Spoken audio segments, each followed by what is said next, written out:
kita mau katakan Engkau mulia Tuhan, nama-Mu sungguh mulia. Haleluya Yesus.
sama-sama bersukacita karena Tuhan dan karena kebaikan daripada Tuhan.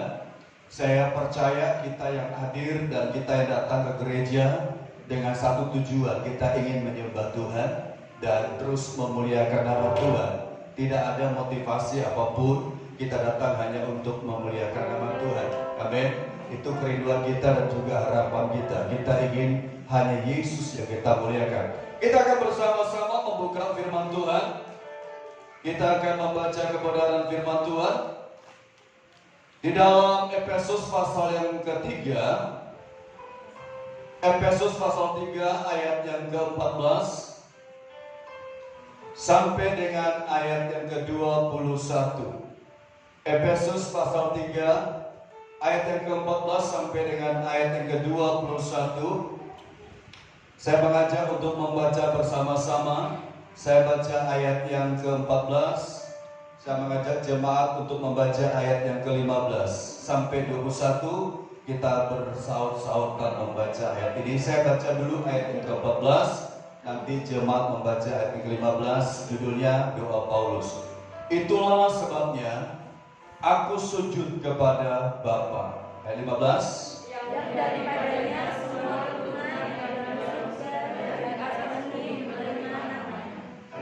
Aku berdoa supaya Ia menurut kekayaan kemuliaannya menguatkan dan meneguhkan kamu oleh Roh-Nya di dalam batinmu, Sehingga oleh kamu Kristus diam di dalam hatimu dan kamu berkata sama dasar di dalam kasih. Aku berdoa supaya kamu bersama-sama dengan segala orang kudus dapat memahami betapa lebarnya dan panjangnya dan tingginya dan dalamnya kasih Kristus.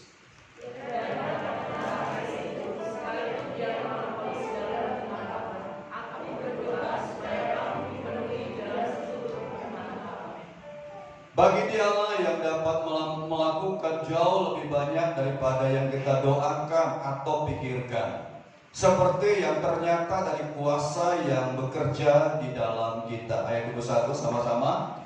Bagi Dialah kemuliaan di dalam surga dan di dalam Kristus Yesus turun-temurun sampai selama-lamanya. Amin. Bapak Ibu Saudara, ini adalah judulnya doa Paulus. Tapi tema hari ini adalah gereja yang sehat dan gereja yang kuat. Gereja sehat dan kuat. Berarti kalau temanya gereja sehat dan gereja kuat, berarti ada gereja yang tidak sehat, ada yang tidak kuat. Betul? Sama seperti keluarga. Keluarga, ada keluarga yang sehat, ada keluarga yang tidak sehat. Ada keluarga yang kuat, ada keluarga yang gak kuat. Betul? Ada suami yang peduli dengan istri, ada suami yang gak peduli dengan istri. Sebaliknya, istri ada yang gak peduli dengan keluarga suami, dan sebaliknya juga demikian. Jadi, ada yang kuat, gak kuat.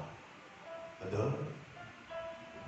Nah, kalau kita melihat dari tema ini, kita tahu bahwa di dalam kehidupan ini ada sesuatu yang penting dalam hidup kita. Dikatakan bahwa udah sehat, berarti harus kuat. Sehat dan kuat. Saya beberapa waktu lalu saya mengalami nggak sehat, jadi mengalami kondisi yang tidak sehat. Lalu saya merasa kok jalan juga nggak kuat, makan 1 sendok udah kenyang luar biasa, 1 sendok, tidur nggak bisa. Kenapa? Karena nggak sehat, tubuh nggak sehat. Betul? Kalau tubuh nggak sehat, jadi kacau semua. Karena itu kita melihat di sini gereja, ada gereja yang sehat, ada gereja yang tidak sehat. Berbicara tentang gereja yang sehat ini sesuatu yang sangat penting bagi kita. Kenapa? Karena ini menggambarkan keluarga dalam kehidupan kita sebagai jemaat. Kalau gereja itu sehat, maka akan banyak hal yang terjadi, banyak hal yang kita akan nikmati, dan banyak mujizat yang kita rasakan. Kenapa? Karena sehat. Ya, tidak ada orang yang mau datang atau masuk di tempat yang tidak sehat. Dan orang itu akan datang dan masuk ke tempat yang sehat. Artinya tempat itu nyaman bagi dia.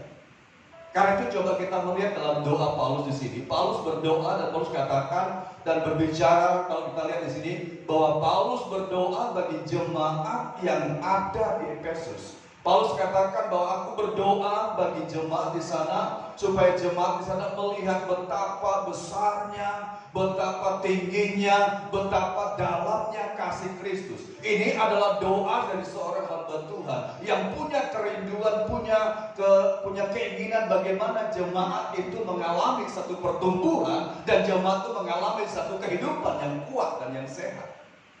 Karena itu kita lihat di sini bahwa Paulus berdoa dan Paulus katakan, aku berdoa supaya jemaat itu menjadi kuat, supaya jemaat itu sehat, berakar, berdasar dan bertumbuh, kata Paulus. Ini doa daripada Paulus. Kenapa? Karena Paulus diekspresikan oleh Paulus bahwa dalam kesungguhannya dia berdoa dengan sungguh-sungguh dan dia coba menyatakan kepada banyak orang yang dia layani. Dia katakan bahwa aku ekspresikan di dalam doa, di dalam kesungguhanku, dan aku rindu jemaat bertumbuh. Sama juga di tempat ini. Amin. Dan ini adalah doa seorang gembala bagi umatnya. Tidak ada gembala yang berdoa bagi umatnya supaya umatnya binasa, gak ada. Tapi supaya umatnya bertumbuh, kuat, dan menjadi gereja yang dewasa. Tapi timbul pertanyaan, kenapa kok ada gereja kalau yang ada umatnya nggak dewasa-dewasa? Udah puluhan tahun jaga gereja, tapi kok jadi anak-anak terus? Maka didulangi, semua serba diperintah. Ya, itu udah gak kuat ya, langsung putus. Nah, kenapa? Karena anak-anak. Kalau anak-anak dia selalu diperintah, makan minta diambil, piring tinggal digeletak nggak dicuci. Kalau mau makan dia ngomong, "Ma, nggak ada piring, gimana ini?" Pakai daun misalnya, pakai tangan. Betul, itu anak-anak. Sudah tua usianya tapi masih kayak anak-anak, betul. Kalau gereja ditumpuk ada seperti ini, kehidupannya atau orang-orang yang seperti ini dan seperti yang kita lihat anak-anak terus, nggak akan bisa. Dan Tuhan inginkan gereja itu sehat, kuat, dewasa, lalu berdampak bagi orang di luar sana. Berdampak. Saya punya teman sahabat banyak yang para kiai. Saya kalau saat kirim ayat Alkitab senang di luar biasa. Direspon. Terima kasih Pak Pendeta. Padahal saya nggak tulisi ayatnya. Pasal berapa ya Bapak? Saya nggak tulisi ayatnya. Terima kasih buat nasihatnya. Tapi beda kalau saya kirim ke orang-orang Nasrani, orang Kristen. Tidak ada respon sama sekali. Tidak ada, jelas nggak ada respon. Kenapa? Karena bagi dia itu terbiasa. Sesuatu yang biasa. Betul. Dan Tuhan ingin kita di gereja, bukan gereja yang biasa, bukan gereja yang sakit-sakitan, tapi gereja yang sehat. Kalau gereja sakit-sakitan itu gak akan bisa bergerak apa-apa, tidak akan bisa melakukan apa-apa karena sakit. Betul.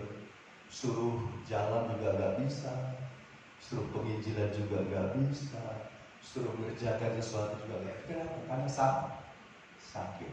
Saudara mau sehat? Mau sehat? Jemaat yang sehat atau jemaat sakit? Sehat ya, sehat terus kuat. Udah kuat, nanti bisa berdampak bagi orang lain. Amin. Itulah jemaat yang diinginkan oleh Tuhan, sehat dan kuat. Nah, kita lihat di sini bahwa Paulus menggumuli ayat yang ke-14. Itulah sebabnya aku sujud kepada Bapa. Ini sebuah pergumulan daripada Paulus. Aku sujud, aku berdoa dan aku minta Tuhan, kata Paulus. Saya oleh anugerah Tuhan, kalau doa kadang-kadang itu saya bilang lucu Artinya jangan terlalu malam, jam 4 itu udah pas. Tapi kalau saya dibangunkan jam 2, jam 3, saya harus duduk berdoa.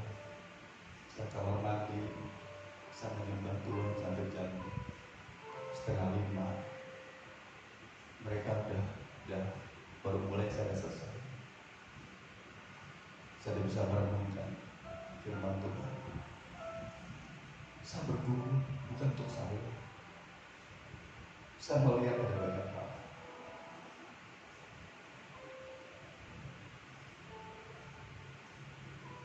Banyak hal yang terjadi. Dan Tuhan rindu ada sesuatu yang terjadi. Di WTC Pusat katakan bahwa ada doa persatuan, ada doa unity. Ada doa pelajar di WTC Pusat. Dan bagaimana kita sebagai umat Tuhan. Di sini kita lihat hamba Tuhan bergumul, aku sujud kepada Bapa. Dan aku sujud, kata Paulus, aku sujud. Ini gereja yang menggumuli. Gereja yang menggumuli setiap umat Tuhan. Gereja yang menggumuli setiap kita sebagai orang percaya. Nah, kalau kita sebagai orang percaya, kita mau bergumul, kita lihat ada hal yang luar biasa. Timbul pertanyaan, bagaimana gereja yang sehat dan yang kuat itu?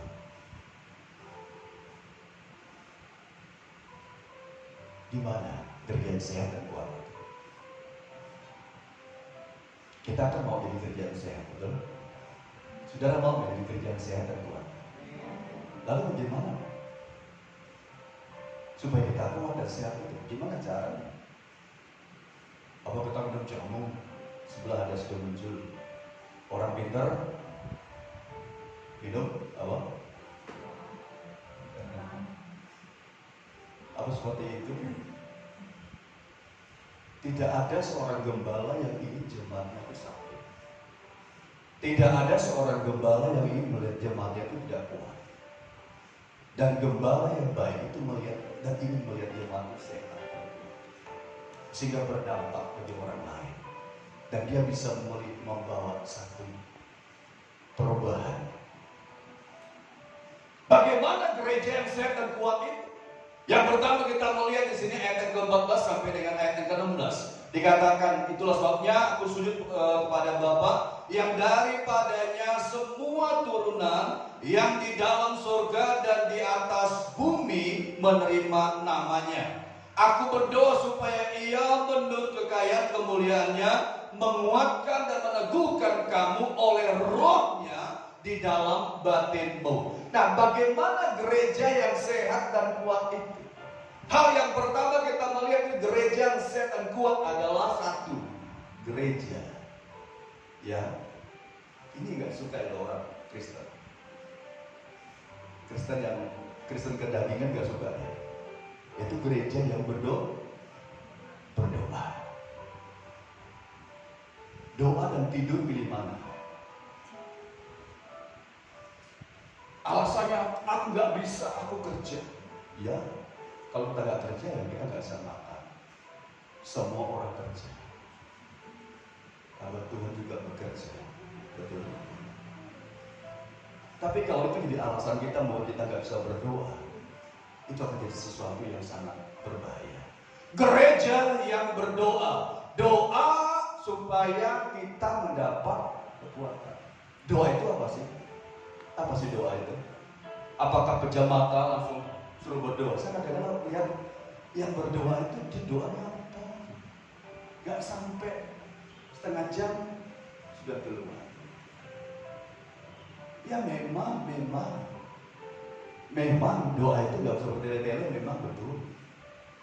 Tapi minimal kita berdoa menyembah Tuhan. Penyembahan itu harus ada. Doa itu apa sih? Doa itu adalah hubungan kita, membangun hubungan kita dengan Tuhan. Itu doa. Ketika kita berdoa, kita membangun sebuah persekutuan, hubungan dengan Tuhan. Ada satu komunikasi. Dan ada satu ungkapan kasih kita kepada Bapa di surga. Dan doa, dan kalau kita banyak berdoa, dan terus berdoa, kita akan mendapatkan satu kekuatan, keteguhan dalam iman kita. Kenapa? Karena berdoa. Dan jemaat yang mula-mula kita melihat mereka jemaat yang mengalami banyak sekali kesulitan. Itu jemaat yang mula-mula. Kisah Rasul pasal yang kedua, pasal 1 sampai dengan pasal yang ke semuanya dalam Kisah Rasul itu kita lihat. Itu jemaat itu mengalami berbagai kesulitan. Dan bukan hanya tantangan gak makan, bukannya tantangan mereka gak bisa tidur, tapi kesulitan yang mereka hadapi adalah mereka harus berbagai kesulitan, dianiaya, di penjara. Kayak Paulus penjara, bukan karena dia berlaku yang gak benar, tapi dia dipenjara karena memberitakan Injil, karena memberitakan nama Yesus. Dia dipenjara. Jadi gereja mula-mula pada waktu gereja kuat karena mereka berdoa. Dan mereka berdoa, coba kita lihat di dalam Kisah Rasul pasal yang ke-1. Pasal 1 ayat 14.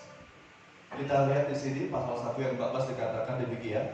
Kisah Rasul pasal 1 ayat 14. Saya baca, mereka semua bertekun dengan sehati dalam apa? Dalam doa apa? Iya. Mereka semua bertekun dengan sehati dalam doa apa?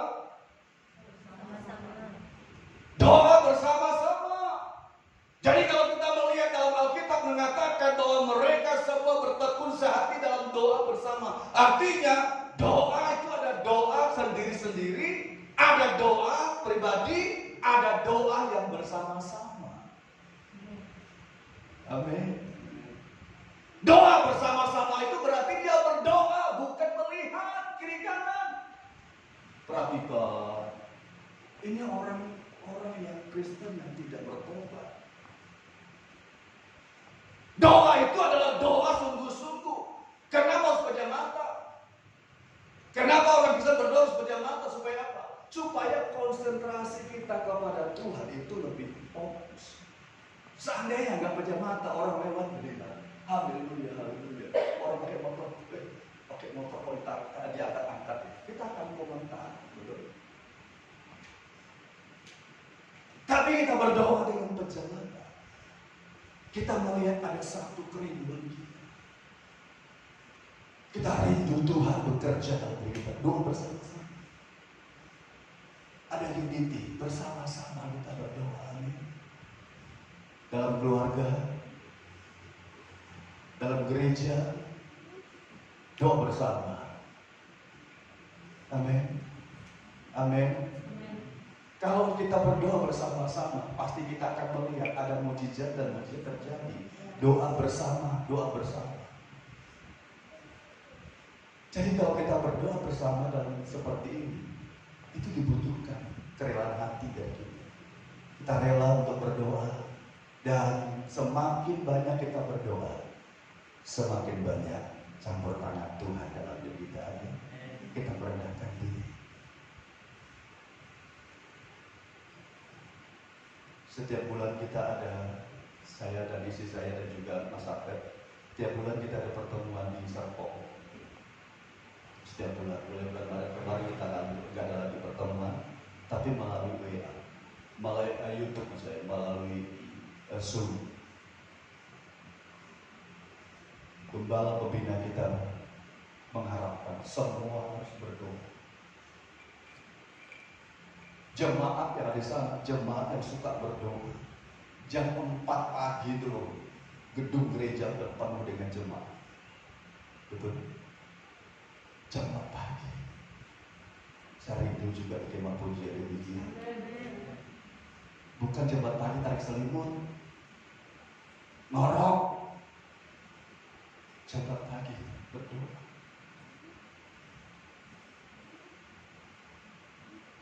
Dan hari Sabtu itu doa fajar. Itu kayak ibadah raya, doa fajar. Kayak ibadah raya.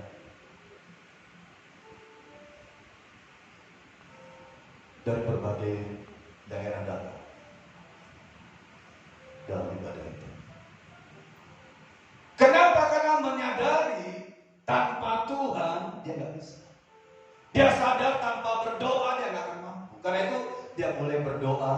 dan terus berdoa.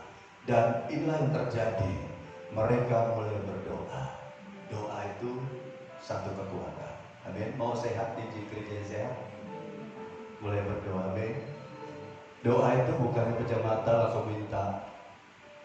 Kalau saudara punya anak, datang langsung minta ke orang tuanya, gimana? Saudara senang? Saudara punya demikian? Senang gak punya anak yang datang minta terus? Senang gak? Saudara sebagai orang tua punya anak datang ke orang tuanya, anak datang minta terus kepada orang tua, senang gak? Orang tua senang gak? Enggak apa-apa tuh anak saya. Oh, munafik. Kalau ada yang minta terus, orang tua bilang, emangnya ibu, bapak ini adalah bank. Kita merasa terganggu. Anak datang terus minta duit. Beli pulsa habis pak, pulsa saya. Apalagi sekarang gurunya mengharuskan belajar di rumah. Alasannya untuk belajar. Alasannya. Padahal lebih banyak main apa? Game sampai makan molot makannya. Game. Ya. Itu alasannya. Karena itu belajar kita. Kalau berdoa itu belajarlah menyembah Tuhan. Ada pujian penyembah. Beri kepada Tuhan. Memberi, bukan meminta aja. Beri. Amin. Memberi. Gereja yang sehat, gereja berdoa. Yang kedua, gereja yang sehat yang kuat itu kerja bagaimana? Gereja yang sehat dan kuat, coba kita lihat ayat 18 di dalam Efesus tadi. Gereja yang kuat dan sehat kerja bagaimana? Ayat 18 dalam Efesus tadi kita lihat. Aku berdoa supaya kamu bersama-sama dengan segala orang kudus dapat memahami betapa lebarnya dan panjangnya dan tingginya dan dalamnya kasih Kristus. Yang kedua, kalau kita melihat di sini bagaimana gereja yang sehat dan kuat itu, yang kedua adalah gereja yang memiliki roh kerjasama.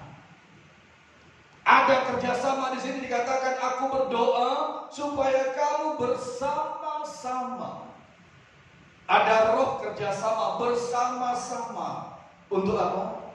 Untuk kemajuan gereja, untuk pertumbuhan gereja bersama-sama. Gereja di Yerusalem itu bisa maju begitu luar biasa. Itu gereja mula-mula di Yerusalem bisa maju, bisa bertumbuh luar biasa. Itu bukan karena satu orang, bukan karena Petrus tok, bukan karena Andreas tok, enggak. Tapi dikatakan di situ gereja bisa maju di situ adalah karena ada kebersamaan di antara mereka, ya. Bersama-sama. Karena mereka bersatu. Dan dikatakan dalam Kisah Rasul pasal yang ke-44, coba kita lihat di sini pasal 2:44. Kisah Rasul pasal yang kedua ayat yang ke-44 dikatakan. Kisah Rasul pasal 2:44, saya baca ayat ini. Firman Tuhan berkata demikian, ayat 44. Dan semua orang yang telah menjadi percaya, Kisah Rasul 2:44. Semua orang yang telah menjadi percaya, Kisah Rasul 2:44 dikatakan apa? Semua orang yang telah menjadi percaya dikatakan apa? Tetap apa? Bukan bercerai-berai. Tetap dikatakan semua orang yang telah percaya kepada Yesus tetap bersatu. Yang sudah percaya Yesus. Kalau kita tidak percaya Yesus, kita diminta oleh Tuhan bersatu. Ada roh kesatuan di sana penting. Telah percaya bersatu.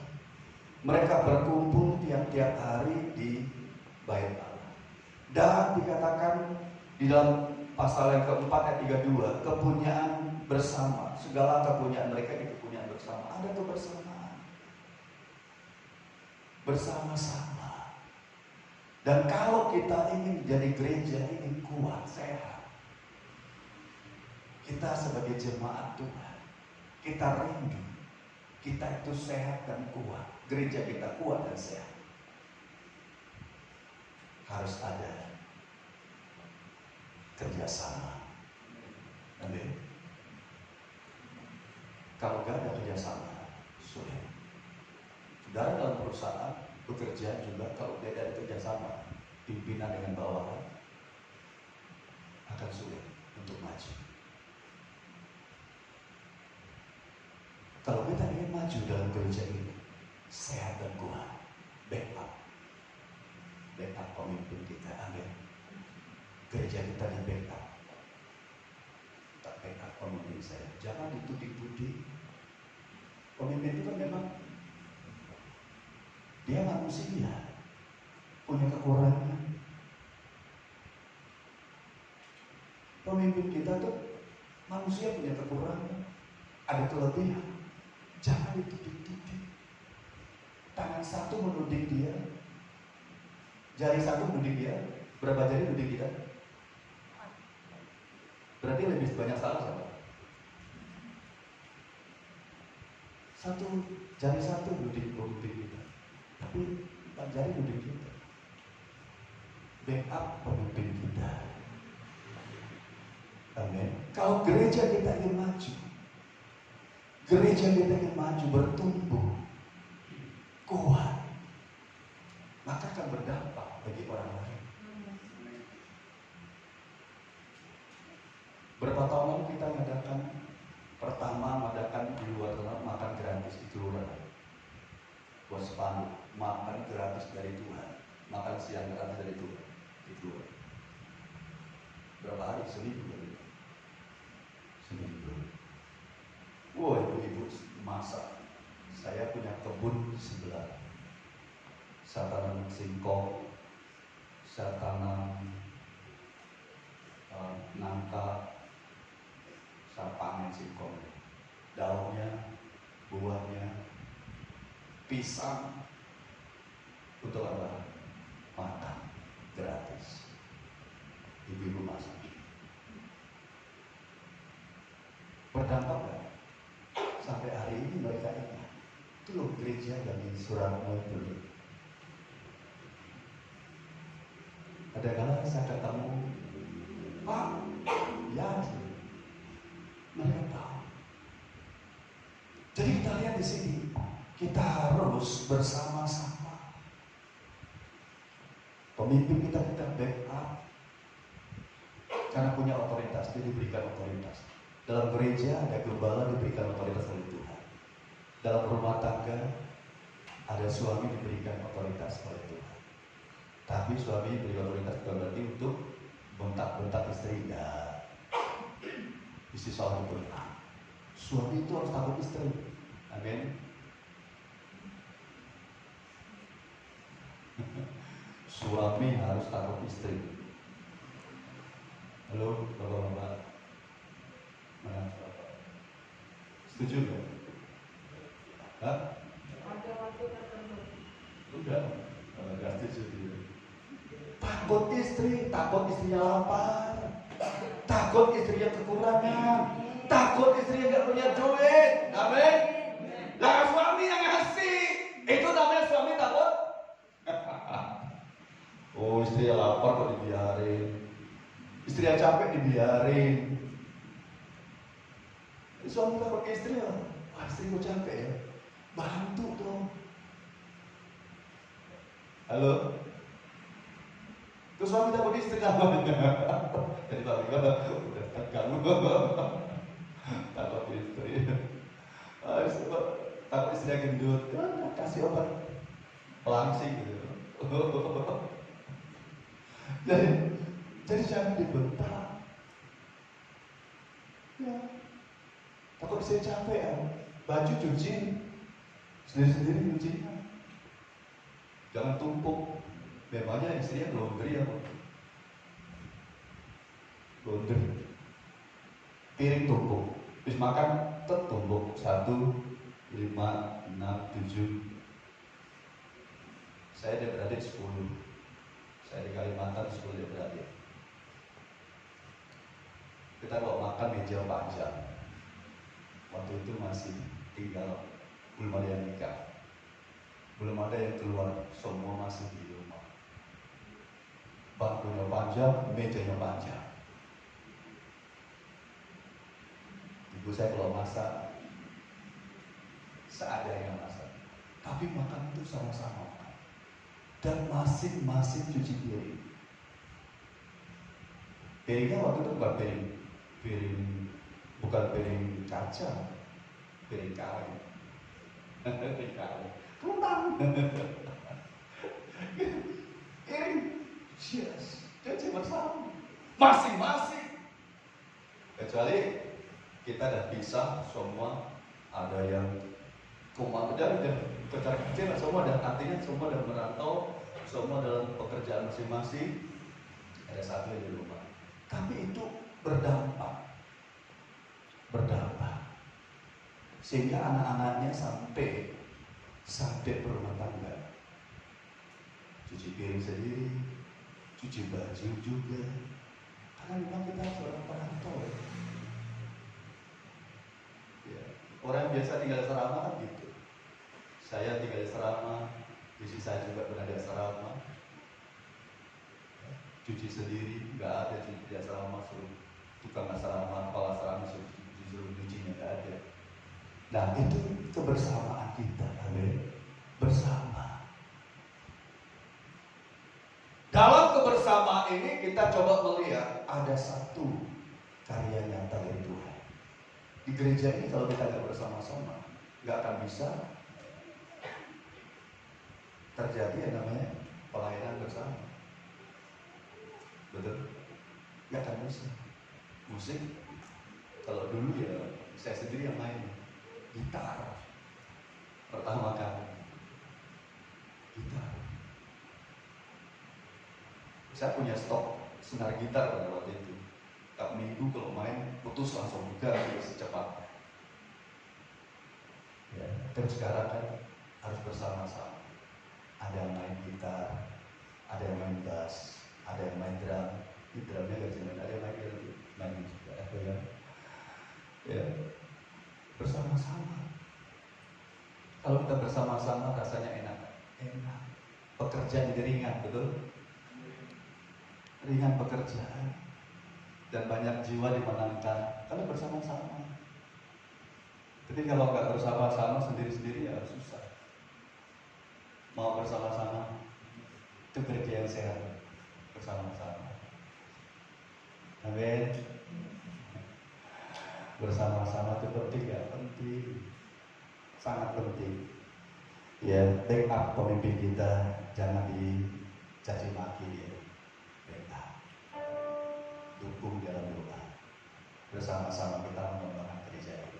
Oh, gereja saya bocor. Kita lihat, puji Tuhan gereja saya bocor. Itu bahaya. Gereja kita bocor, apa yang kita kerjakan? Bocor. Gereja saya panas. Kita bersama-sama. Ada kebersamaan. Itulah yang diajarkan oleh Yesus. Di mana ada kesatuan hati, di mana ada kebersamaan, di situ akan terjadi satu lawatan Allah yang luar biasa. Tapi kalau di situ tidak ada kebersamaan, sulit. Pemimpin pujian di tempat ini, dia harus bersama-sama dengan pemain musik. Dia nggak bisa sendiri, dan dia bersama-sama. Karena itu kita coba belajar bersama-sama untuk menerapkan kehidupan ini. Nah, yang kedua ya, yang ketiga kita lihat gereja yang sehat dan kuat itu gereja bagaimana? Gereja yang sehat dan kuat adalah gereja yang, coba kita lihat Kisah Rasul tadi, Kisah Rasul pasal yang kedua. Gereja yang sehat, gereja bagaimana? Itu yang ketiga. Kisah Rasul pasal 2 kita lihat ayat yang ke-44 sampai 45. Kisah Rasul pasal 2 44 sampai 45 dikatakan di sini ayat 44 sampai 45. Dan semua orang yang telah dipercaya tetap bersatu, dan segala kepunyaan mereka adalah kepunyaan bersama. Dan selalu ada dari mereka yang menjual harta miliknya lalu membagi-bagikannya sesuai dengan keperluan masing-masing. Perhatikan di sini, sesuai dengan keperluannya masing-masing. Artinya gereja yang kuat adalah gereja yang suka memberi. Gereja yang sehat dan kuat adalah gereja yang suka memberi. Di sini dikatakan pada waktu itu gereja mula-mula adalah gereja yang membagi-bagikan kepada semua orang sesuai dengan keperluan, karena mereka adalah orang-orang yang diberkati oleh Tuhan, orang-orang yang ngerti bagaimana memberi dan tidak hidup untuk mereka sendiri. Tidak jadi jemaat yang gigih, tapi jemaat yang suka memberi. Pasal 4 dikatakan di sini. Coba kita lihat pasal 4 ayat 34. Pasal 4 ayat 34 dikatakan, ayat 34, pasal 4 34 berkata, coba kita baca di sini sampai ayat yang ke-37. Sebab tidak ada seorang pun yang berkekurangan di antara mereka. Amin. Karena semua orang yang mempunyai tanah atau rumah menjual kepunyaan itu, dan hasil penjualan itu mereka bawa dan mereka letakkan di depan kaki rasul, lalu dibagi-bagikan kepada setiap orang sesuai dengan keperluannya. Terus ayat 36, demikian pula dengan Yusuf yang oleh rasul-rasul itu disebut Barnabas, artinya anak penghiburan, seorang Lewi dari Siprus. Ia menjual ladang miliknya lalu membawa uangnya itu dan meletakkannya di mana?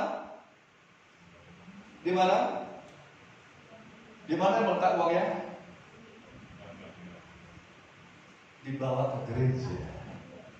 Dibawa ke gereja, diletakkan di depan kaki hamba Tuhan. Mungkin ada berkata, wah ini pendeta di mata kita. Enggak.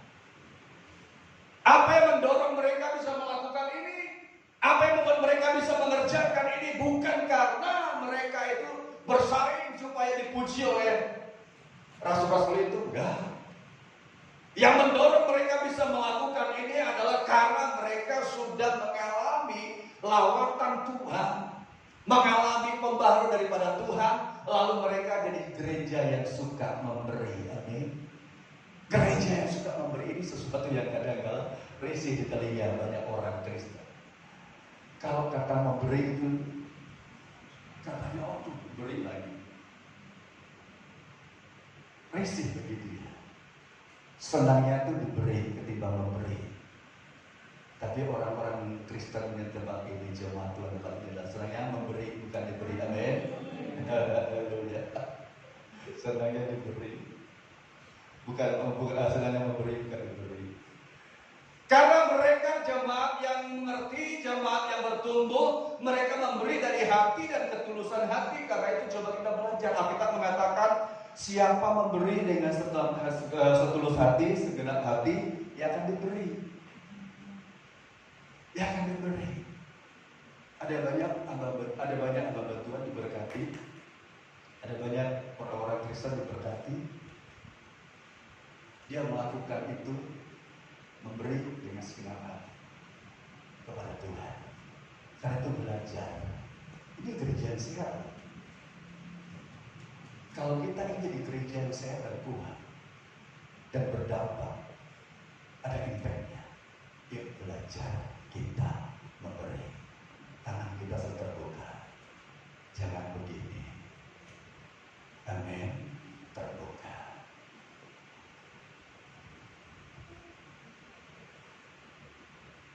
Amin. Kemarin ada bapak-bapak datang ke gereja. Dia biasa memang waktu itu dia kalau jualan di Serapos itu jualan cincau. Bahan bakunya dari sini. Pertama anggota TNI dari situ langsung, Pak, saya mau beli Pak. Saya bilang jangan beli. Ini banyak daun cincau ini. Ambil loh. Silakan dibuat. Dia ambil. Nanti kalau habis datang lagi ya. Nah kemarin datang lagi ternyata dia buka cabang lagi di daerah Tugu apa? Tugu Soeharto. Ambil. Pak, tapi catatan satu Pak, kalau bisa dilatih jemaat saya 1 atau 2 orang. Oh iya Pak, siap. Saya akan latih nanti. Jadi belajar memberi. Apa yang kita beri, maka kamu akan diberi. Kalau kita belajar memberi, di situ akan ada satu kasih Tuhan dialirkan kepada orang lain. Gereja yang kuat dan sehat adalah gereja yang suka memberi, diberkati untuk memberkati. Ya, itu sudah berkata, loh, saya kan orang nggak punya, saya kan orang nggak mampu. Jangan kita berpatok dengan orang nggak mampu, nggak punya. Tuhan sudah memberikan kepada kita kekuatan, kesanggupan, kemampuan. Beri itu untuk Tuhan. Amin. Kalau kita jadi orang yang suka memberi, tadi saya katakan kita akan menjadi jemaat yang bertumbuh, berakar dan berbuah, dan jemaat yang berdampak. Karena itu belajarlah kita jadi orang yang suka memberi. Amin. Mau jadi jemaat yang suka memberi atau jemaat yang suka diberi? Mana lebih enak? Ya enak diberi toh Pak daripada memberi. Tapi saya percaya kita dalam menjadi orang-orang yang suka memberi. Yang ketiga seperti itu. Yang keempat kita lihat gereja yang saya berpikir kita.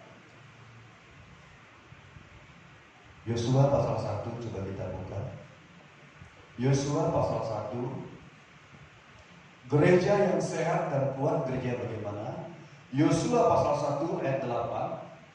Gereja yang sehat dan kuat, gereja bagaimana? Yuk kita baca ayat bersama-sama. 2, 2, 3. Janganlah engkau lupa memperkatakan kitab Taurat ini, tapi renungkanlah itu siang dan malam, supaya engkau bertindak hati-hati sesuai dengan segala yang tertulis di dalamnya. Sebab dengan demikian perjalananmu akan berhasil dan engkau akan beruntung. Yang keempat adalah gereja yang sehat dan kuat adalah gereja yang suka membaca firman. Suka. Alkitab katakan janganlah engkau lupa. Ada kata lupa itu garis bawahi. Banyak orang lupa. Lupa baca firman itu biasa katanya. Tapi lupa baca SMS itu gak biasa. Karena itu bangun pagi yang dicari dulu apa? Apa dicari dulu? Dicari dulu apa? Ada HP. Jangan engkau lupa. Kenapa banyak orang bisa lupa baca Alkitab? Padahal ini sesuatu yang penting sebagai gereja yang sehat dan kuat adalah baca firman Tuhan. Kenapa jadi lupa? Kenapa? Karena virus bukan virus corona, tapi virus dunia masuk di hati dan pikiran kita, menyatu, menguatkan dia. Akibatnya apa? Lupa. Kalau orang itu lupa baca firman Allah, satu hari dia lupa, besok lupa, besok lagi lupa. Akhirnya jadi orang terbiasa. Kalau dia terbiasa, tidak pernah baca Alkitab, jadilah Kristen kedagingan. Karena itu belajar baca Alkitab, ya, baca firman Tuhan. Karena firman Tuhan adalah Tuhan itu sendiri. Kalau saudara ingin mendengar suara Tuhan, baca firman Tuhan. Saudara ingin mendengar bercakap dengan Tuhan, baca firman Tuhan. Saudara ingin mengetahui isi hati Tuhan, baca firman Tuhan. Amin.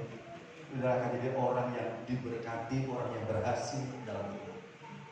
Jangan sampai kita lupa membaca firman Tuhan. Karena itu taruh dalam pikiran kita, perasaan kita, pikiran Kristus dalam pikiran perasaan kita. Taruh itu, dan hidup kita akan berpadan. Orang yang membaca firman Tuhan dikatakan sini, ia akan bertindak hati-hati. Itu orang baca firman Tuhan. Ngomongnya tuh hati-hati, bertindak juga hati-hati. Gak sembarangan. Karena apa? Karena ada firman dalam diri dia. Kalau nggak ada firman, dia akan tidak hati-hati, dia tidak akan menjaga, dia akan sembarangan ngomong. Kenapa? Karena tidak ada firman. Tapi ada firman yang bertindak hati-hati dalam melakukan segala sesuatu. Hati-hati. Ya. Dan perjalanannya menjadi perjalanan yang berhasil dan beruntung. Kenapa? Ada firman. Ada firman. Ada keberhasilan, ada keberuntungan. Saudara, buka usaha, baca firman. Utamakan firman. Saya ketemu dengan satu anak muda. Saya dengan istri saya ketemu. Dia buat usaha. Dia orang dari Sumatera. Dia buat usaha sih. Saya tanya, apa yang kamu jual? Pak, saya jual ini Pak. Dia buat dimodifikasi. Baksonya dia modifikasi. Dan ternyata itu memboboki bagi dia. Memberkati. Saya tanya, masih baca firman? Oh masih. Masih berdoa gereja, ibadah? Masih Pak. Jadi kita lihat di sini, kalau kita ingin berhasil beruntung dalam hidup, baca firman Tuhan. Bukan karena faktor supaya berhasil enggak, supaya beruntung enggak, tapi faktornya karena itu adalah kebutuhan kita sebagai orang percaya. Amin. Kalau kita nggak makan sehari kita bingung, ya kan? Kalau kita nggak makan kita bingung, kita cari sana sini. Tapi kalau kita nggak baca firman, biasa. Karena itu belajar mulai hari ini, baca firman. Karena firman Tuhan itu adalah sumber kehidupan dari Tuhan untuk kita semuanya. Kita baca dalam Yeremia, masih ada waktu. Yeremia pasal yang ke 15. Yeremia pasal 15, kita lihat orang yang membaca firman Tuhan. Pasal 15 ayat yang ke-16. Yeremia 15 ayat 16. Yuk kita membaca ayat ini, ayat 16. 15 ayat 16.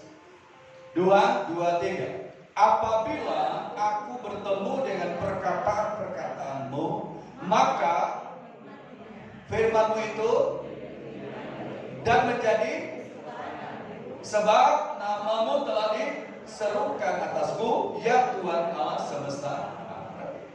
Orang yang suka baca firman Tuhan dan orang itu ketika menemukan firman Tuhan, ketika dia membaca merenungkan firman Tuhan, dikatakan apa? Ia bertemu dengan perkataan-perkataan Tuhan, ia menikmati. Dia nikmati, kenapa? Karena itu adalah makanan rohani bagi dia. Dia nikmati firman itu. Oh, firman itu luar biasa dan memberikan kegirangan, kesukaan bagi dia dan membuat hatinya itu penuh dengan sukacita. Itu orang yang suka baca firman. Gak tahu Bapak Ibu Saudara, tapi kalau kita baca firman, ketemu dengan firman Tuhan, itu membuat kegirangan. Ayat 11 mengatakan, tidak pernah aku duduk beria-ria dalam pertemuan orang-orang yang bersenda gurau, gak pernah. Aku duduk baca firman. Saudara mau jadi gereja yang sehat dan mau? Caranya bagaimana? Caranya adalah baca firman Tuhan. Kalau saudara baca firman Tuhan, saudara akan sehat. Kalau saudara sehat, saudara akan berdampak. Dan saudara akan bisa jadi berkat bagi orang lain. Karena baca firman. Bukan beban ini. Alkitab ini yang kita baca bukan beban. Tapi kesukaan kita bertemu dengan firman Tuhan. Kesukaan suka membuat hati kita berbeda. Yang terakhir, bagaimana kita menjadi gereja yang sehat dan kuat? Yang terakhir adalah gereja sehat dan kuat. Kita baca di dalam 1 Timotius pasal yang ke-4 ayat yang ke-8.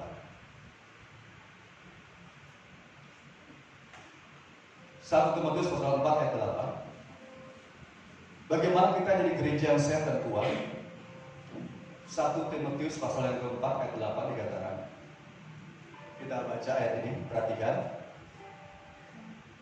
Latihan badan ini terbatas gunanya, tetapi ibadah itu berguna dalam segala hal karena mengandung janji, baik untuk hidup ini maupun untuk hidup yang akan datang. Yang kelima adalah gereja yang sehat dan gereja yang kuat adalah gereja yang suka beribadah. Ibadah itu dikatakan apa? Berguna. Ada gunanya nggak ibadah? Ada gunanya nggak ibadah Bapak Ibu? Kalau nggak ada gunanya, kenapa kita datang juga? Kenapa seringkali di SMP oleh Ibu Gembala? Karena ibadah itu berguna untuk hidup sekarang dan hidupnya akan datang. Gereja yang mula-mula mereka beribadah, siang malam mereka beribadah. Ya, kita masih diberi kesempatan oleh Tuhan. Di kota Semarang kita ibadah diberikan kebebasan, tidak dihalang-halangi. Kita masih bisa beribadah bersama-sama. Karena itu coba kita belajar. Kita mau beribadah dengan tulus ikhlas kepada Tuhan. Di dalam 1 Tawarik pasal 28 ayat yang ke-9 mengatakan, 1 Tawarik 28 ayat 9 mengatakan situ, sikap seseorang dalam ibadah adalah sikapnya seseorang dalam ibadah adalah sikap dengan tulus hati dan juga dengan rela hati. Tulus dan rela itu sikap orang dalam ibadah. Jadi kalau kita ibadah, jangan sampai kita ibadah itu tidak dengan tulus hati. Ibadah itu harus dengan tulus hati dan dengan rela hati. Itu kata Alkitab mengatakan, ayo kita ibadah bukan karena kita paksa, tapi kita ibadah karena kita rindu Tuhan. Kita rindu akan hadirat Allah. Ibadah bersama-sama. Di situ akan terjadi mujizat Tuhan. Belajar ibadah. Karena ibadah, dalam ibadah itu ada gunanya. Kalau tidak berguna ibadah, maka tidak ada artinya bagi kita. Tapi belajar hari ini, jadilah gereja yang sehat, gereja yang kuat, dan gereja yang memuliakan nama Tuhan. Kalau kita di gereja yang sehat dan kuat, maka saya percaya Tuhan akan dipermuliakan dan Tuhan akan ditinggikan. Amin. Kita akan berdiri, kita akan berdoa bersama-sama.